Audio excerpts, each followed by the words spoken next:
এখানে কাফের বা পাপিষ্ট আত্মার ভ্রমণ কাহিনী এমনভাবে বর্ণনা করব যেমনভাবে নবী করিম সাল্লাল্লাহু আলাইহি ওয়াসাল্লাম বর্ণনা করেছেন।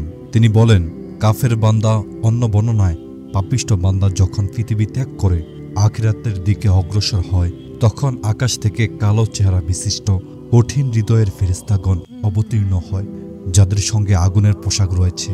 অতঃপর চোখের শেষ দৃষ্টি দূরত্বে বসে থাকে। শুধু মৃত্যুর ফেরেশতা এগিয়ে এসে তার মাথার পাশে বসে বলে, হে খারাপ আত্মা, আল্লাহর অসন্তুষ্টি এবং গজবের দিকে বের হয়ে আসো। তিনি বলেন, তখন সমস্ত শরীরে তা ছড়িয়ে পড়লে এমনভাবে টেনে বের করবে যেমনভাবে ভিজা তুলা থেকে বহু কাঁটা বিশিষ্ট লাঠি টেনে বের করে। এতে তার সকল শিরা উপশিরা চিরে বের হয়ে আসবে। তারপর আকাশ ও জমিন সহ আকাশের সকল ফেরেশতাগণ তাকে অভিসম্পাত করবে। সেই সাথে আকাশের সকল দরজা বন্ধ করে দেওয়া হয় এবং প্রত্যেক দরজার অধিবাসীগণ আল্লাহর নিকট দোয়া করতে থাকে যে তাদের নিকট দিয়ে যেন তা না নেওয়া হয়। অতঃপর মৃত্যুর ফেরেশতা রুহটি হাতে নিয়ে এক মুহূর্ত রাখতে পারে না, বরং অপেক্ষামান ফেরেশতাগণ আংটায় রেখে দেয় এবং তার থেকে মৃত জানোয়ারের দেহের দুর্গন্ধ বের হতে থাকে। অতঃপর তা নিয়ে উপরে উঠতে থাকে। যখনই কোনো ফেরেশতার নিকট দিয়ে অতিবাহিত হয়, তখন তারা বলে, এ খারাপ আত্মাটি কার? তখন পৃথিবীতে সবচেয়ে খারাপ নামে ডাকা নাম ধরে তারা বলবে, এটি অমুকের ছেলে অমুক। যতক্ষণ না পৃথিবীর আকাশ পর্যন্ত যাবে, সেখানে পৌঁছে দরজা খুলে দেওয়ার জন্য বলা হবে, কিন্তু খোলা হবে না। আল্লাহ তাআলা সূরা আরাফের 40 নম্বর আয়াতে বলেছেন, তাদের জন্য আকাশের দরজা খোলা হবে না এবং ততক্ষণ পর্যন্ত তারা জান্নাতে প্রবেশ করতে পারবে না যতক্ষণ না সূচের নাভি দিয়ে ওট প্রবেশ করবে। তখন আল্লাহ তাআলা বলবেন, তার জায়গা নিম্নভূমিতে উপস্থিত সিজ্জিনে লিখে দাও, কেননা আমি তাদেরকে অঙ্গীকার দিয়েছি যে তাদেরকে যেখান থেকে সৃষ্টি করেছি সেখানে ফিরিয়ে নিব, পুনরায় সেখান থেকে বের করব। তারপর আকাশ থেকে তার রূহকে চুরে মারা হলে তার শরীরে এসে প্রবেশ করবে। আল্লাহ তাআলা সূরা হজের 31 নম্বর আয়াতে বলেছেন, আর যে ব্যক্তি আল্লাহর সাথে অংশীদার করে সে যেন আকাশ থেকে ছিটকে পড়ল, অতঃপর মৃত বুঝি পাখি তাকে ছোঁ মেরে নিয়ে গেল, অথবা বাতাস তাকে উড়িয়ে নিয়ে কোনো দূরবর্তী স্থানে নিক্ষেপ করল। তারপর শরীরে তার রূহ ফিরিয়ে দেওয়া হবে। তিনি বলেন, তখন সে তার নিকট থেকে ফিরে যাওয়া সাথীদের জোতার আওয়াজ শুনতে পাবে। অতঃপর তার নিকট গম্ভীর দুজন ফেরেশতা এসে ধমকাবে এবং তাকে বসিয়ে বলবে, তোমার রব কে? সে বলবে, হায় হায়, আমি জানি না। তারা বলবে, তোমার দিন কি? সে বলবে, হায় হায়, আমি জানি না। তারা বলবে, সেই লোকটি কে যাকে তোমাদের নিকট প্রেরণ করা হয়েছিল? তখন সে তার নাম স্মরণ করতে পারবে না। বলা হবে, তার নাম কি মুহাম্মদ? সে বলবে, হায় হায়, আমি জানি না, কিন্তু লোকজনকে এই নামে বলতে শুনেছি। তিনি বলেন, তাকে বলা হবে, তুমি জানোনি এবং যারা জেনেছে তাদের অনুসরণও করোনি।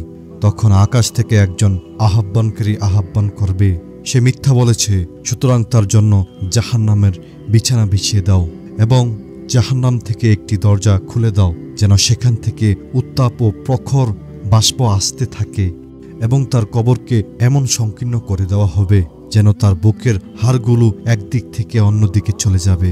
অতঃপর বৃষ্টি মুখ বিশিষ্ট জীর্ণ কাপড় পরিহিত দুর্গন্ধযুক্ত এক ব্যক্তি তার নিকট আসবে। অন্য বর্ণনায় তার বেশ ধরে বলবে, তুমি এমন একটি সুসংবাদ গ্রহণ করো যা তোমাকে অনিষ্ট করবে। আজ সেই দিন যে দিন অঙ্গীকার তোমাকে দেওয়া হয়েছিল। সে বলবে, তুমি কে? তোমাকে আল্লাহ এমন দুঃসংবাদ দিয়ে পাঠিয়েছেন? তোমার চেহারা তো সেই চেহারা যা অনিষ্ট বয়ে আনে। সে বলবে, আমি তোমার মন্দ আমল।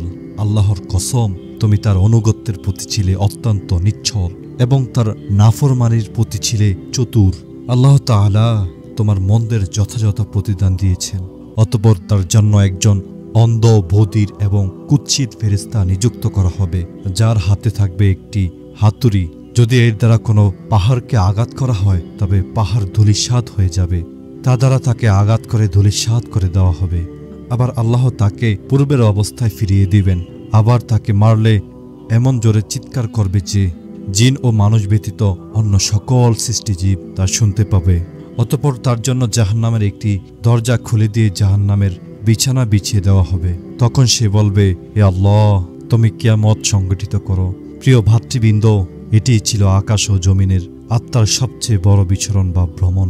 হয় আমি যদি জানতাম কোন বিমানে আমাদের আত্মার ভ্রমণ হবে, কোন ফেরেশতা আমাদের রূহকে অভ্যর্থনা জানাবে এবং কোন নামে আমাদেরকে ডাকা হবে, কবরের সবচেয়ে বড় ফিতনায় কি হবে আমাদের অবস্থা, বারজাখের কোন ঘরে আমরা অতি সত্বর পদার্পণ করব এবং সেখানে কি আমরা শাস্তিপ্রাপ্ত হব নাকি শান্তিপ্রাপ্ত হব। নিঃসন্দেহে বলা যায় যে প্রতিটি মুসলিম আল্লাহর শাস্তি থেকে রক্ষা এবং তার সন্তুষ্টি লাভ করার আশা আকাঙ্ক্ষা রাখে। কিন্তু মানুষ যদি নিজের হিসাব নিজেই করে তবে তার বর্তমান অবস্থায় একটি চিত্র ফুটে উঠবে। আল্লাহ তাআলা বলেন, বরং মানুষ নিজেই তার সম্পর্কে চক্ষুষ্মান, যদিও সে তার অজুহাত পেশ করতে চাইবে। হালাল হারাম পরিষ্কারভাবে বর্ণনা করা হয়েছে। আল্লাহ তাআলা ততক্ষণ পর্যন্ত কাউকে শাস্তি দেন না যতক্ষণ না তার উপর অকাট্য প্রমাণ পেশ করে তাকে ঠিকমতো বুঝিয়ে দেওয়া হয়। তারপর আল্লাহর হুকুম পরিষ্কার। তিনি বলেন, মুমিন ও ফাসিক কখনো সমকক্ষ হতে পারে না। এখন আপনি নিজের দিকে ফিরে দেখুন এবং আমলসমূহ মেপে দেখুন। যদি অনুগত্যের প্রতি অগ্রসর এবং ধ্বংসের দিকে শিথিলতা পান তবে আল্লাহর সন্তুষ্টি ও নাজাতের আশা করে ভালো ভালো কাজ করে যান। পক্ষান্তরে যদি ভিন্ন প্রকার খারাপ কাজে নিজেকে লিপ্ত পান এবং ভালো কাজে কমতি ও ওয়াজিব পালনে ব্যর্থ পান তাহলে আপনি বিপদের সম্মুখীন। সুতরাং তওবা করে অতি শীঘ্রই আল্লাহর দিকে ফিরে যান এবং ওজুর পেশ করে তার দিকে অগ্রসর হন। যদি তা পালনে সক্ষম হন তবে আল্লাহর অঙ্গীকারে সুসংবাদ গ্রহণ করুন। তিনি বলেন, আল্লাহ তাআলা সূরা ফুরকানের 59 নম্বর আয়াতে বলেছেন, ফাউলাইকা ইউবাদদিলুল্লাহু সাইয়্যাতিহিম হাসানাতি ওয়া কানাল্লাহু গফুরুর রহিম। আল্লাহ তাদের পাপকে পুণ্যের দ্বারা পরিবর্তন করে দিবেন এবং আল্লাহ ক্ষমাশীল পরম করুণাময়। আল্লাহ তাআলার নিকট প্রার্থনা এই, তিনি যেন আমাদেরকে ভালো কাজ করার এবং মন্দ কাজ পরিত্যাগ করার তৌফিক দান করেন এবং দুনিয়া ও আখিরাতে যেন আমাদের সম্মান দান করেন।